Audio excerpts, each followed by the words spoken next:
So first off, let me just say what I was expecting going into this film was another kind of rehash of kidulthood and adulthood and them type of films there. Like, I knew it was going to be good and it was going to be better than some of the kind of B-side films like The Intent and, you know, other films like that.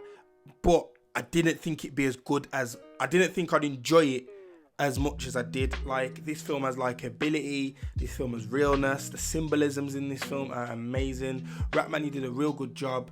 So what's going on, everyone? This is your boy Sixpad. Today we're going to be reviewing the Blue Story film that came out on, it comes out tomorrow around the UK on the 22nd. I got the early jump, well, actually on the 18th.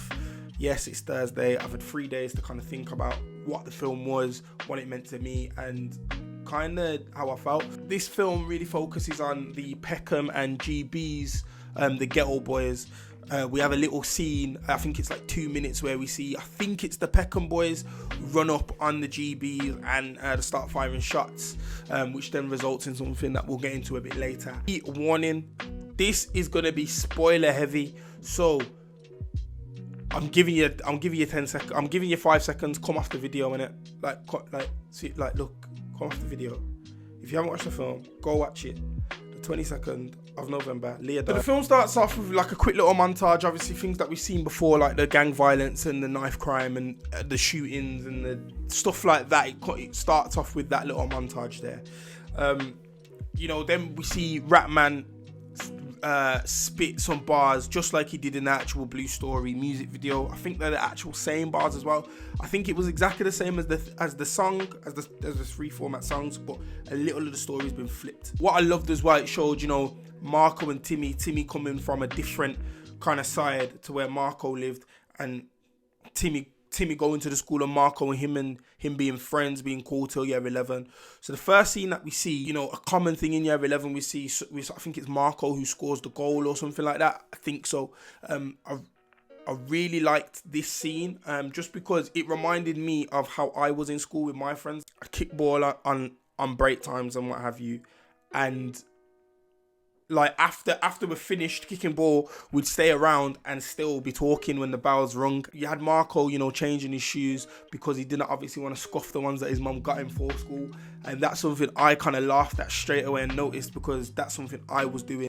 Marco, Timmy, and the two other friends, I just know Kadeem Ramsey, Versace Black.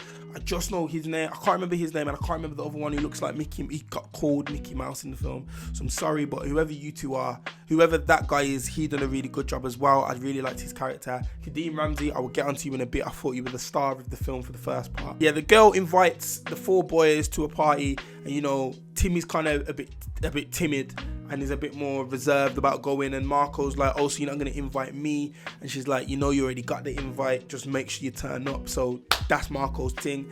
And straight away, first off, we can see that, you know, Marco's more the smooth talker, the gallist, and Timmy's more the reserved one, smarter, like isn't really a ladies man, but he probably has girls out there that likes him. From the start, you can kind of see, you know, Marco and Timmy's relationship, and their bond is established very quickly. The first kind of scene we see of them outside of school is Timmy having an altercation with a Peckham boy, and the Peckham boy says, "Are you mad? Like, I'll stab you. Like, do you know who you're talking to?"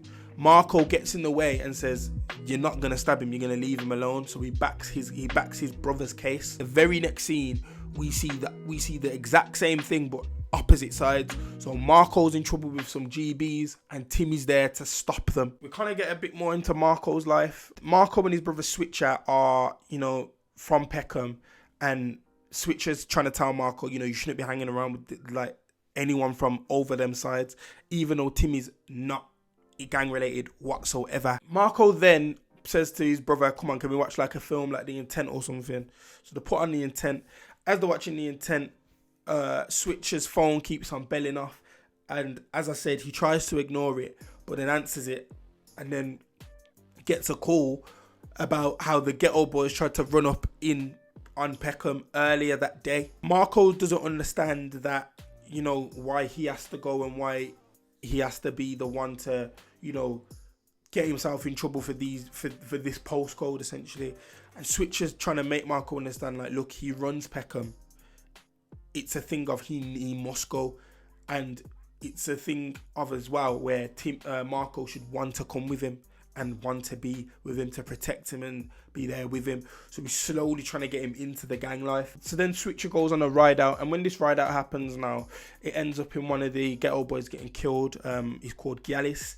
Now, when Gallus gets killed, and this is a thing to note in the film as well, when anyone gets killed in this film, they die alone. Like when Gallus gets killed, he gets shot in his chest, I believe it's his chest. His boys run off and leave him. Like, no one's going to be with you at the end of the day when shit gets serious. Gallus's death really hit me because, you know, he's coughing on his own blood. He's just like saying, I don't want to die.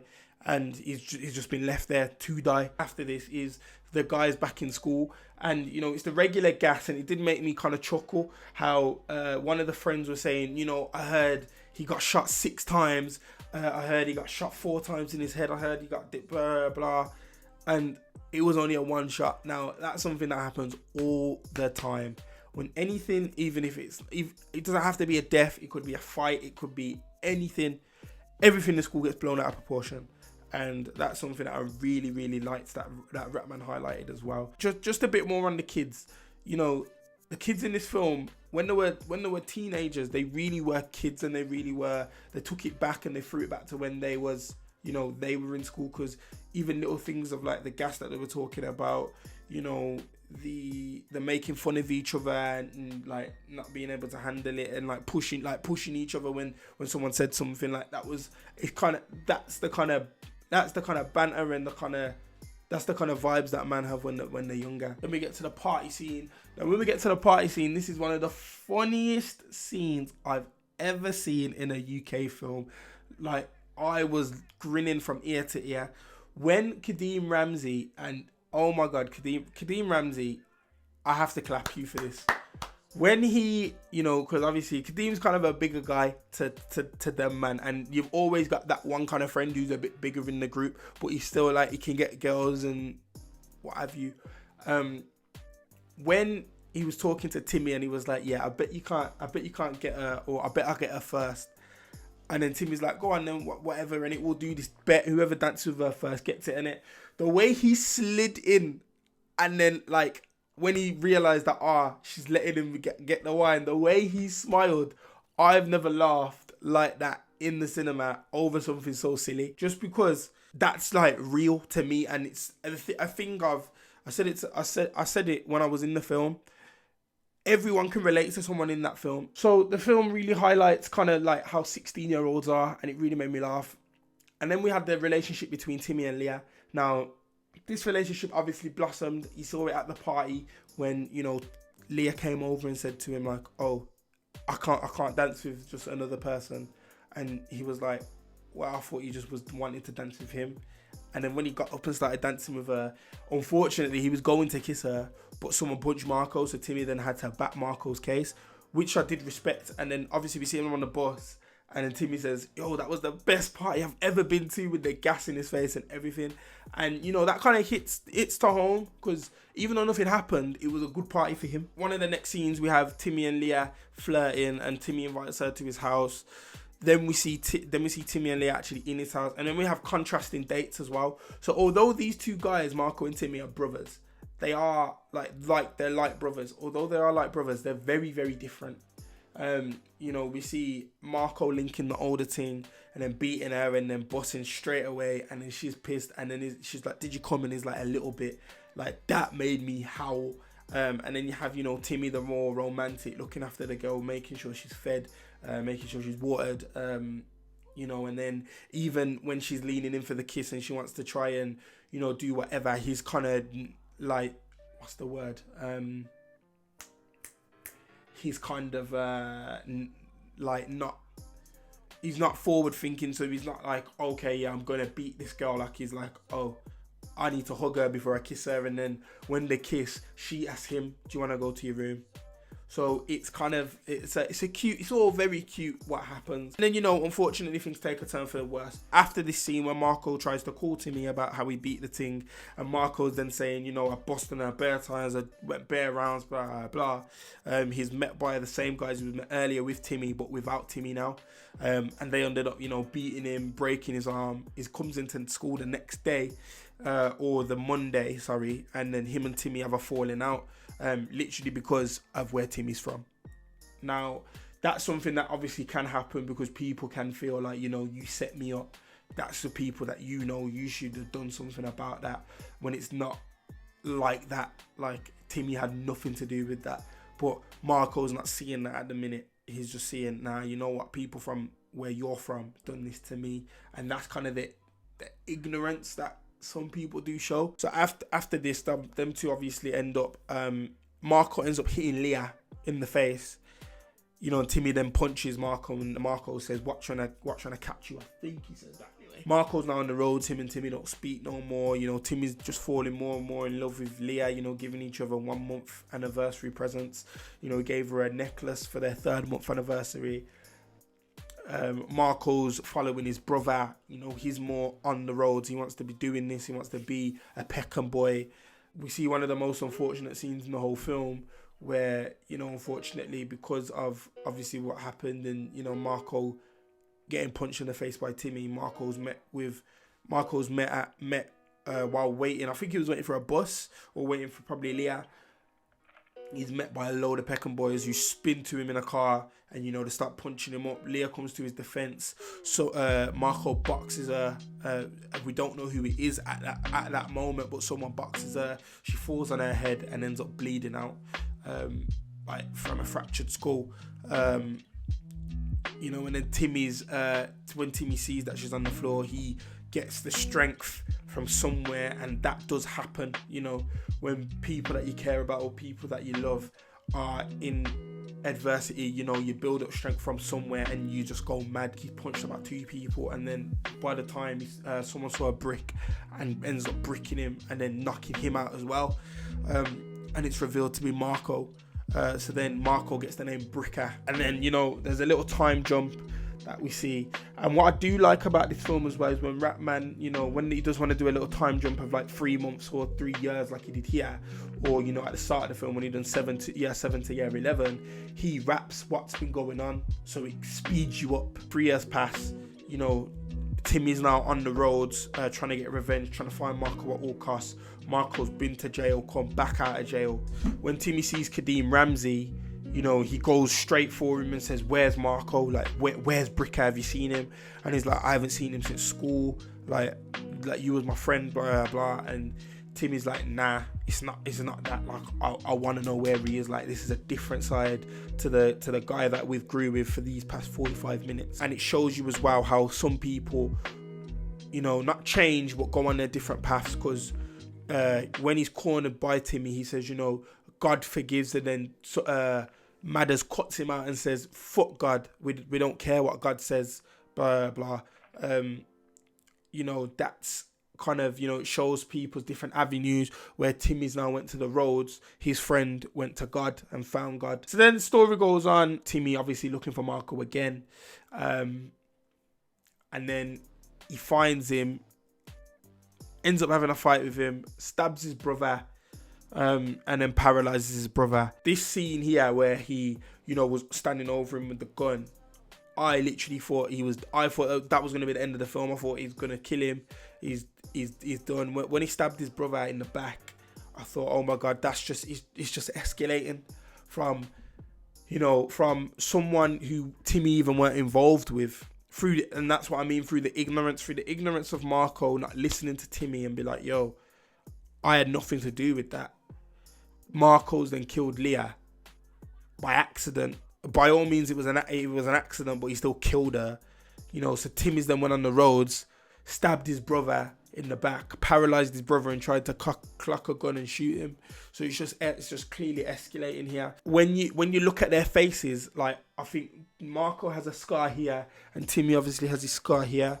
Now, when you do see a lot of people on the roads, or, you know, people on the roads, some of them do have like scars from previous things, from if they've got stabbed, if they've got, if they've been in fights, if they've, if had anything done to them, like war scars. That's what they have, and that's what I really liked. And it's mad how Timmy could look so different from the innocent kind of boy that he was to just having a little goatee and he looking so scary. He looked a bit scary.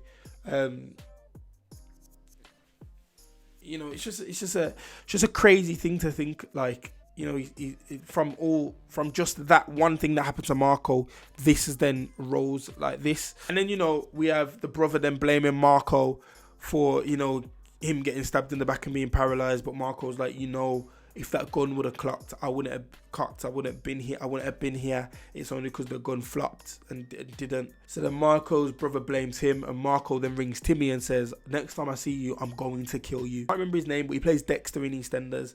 He is jealous that Timmy, who's now YM, is Madders is younger.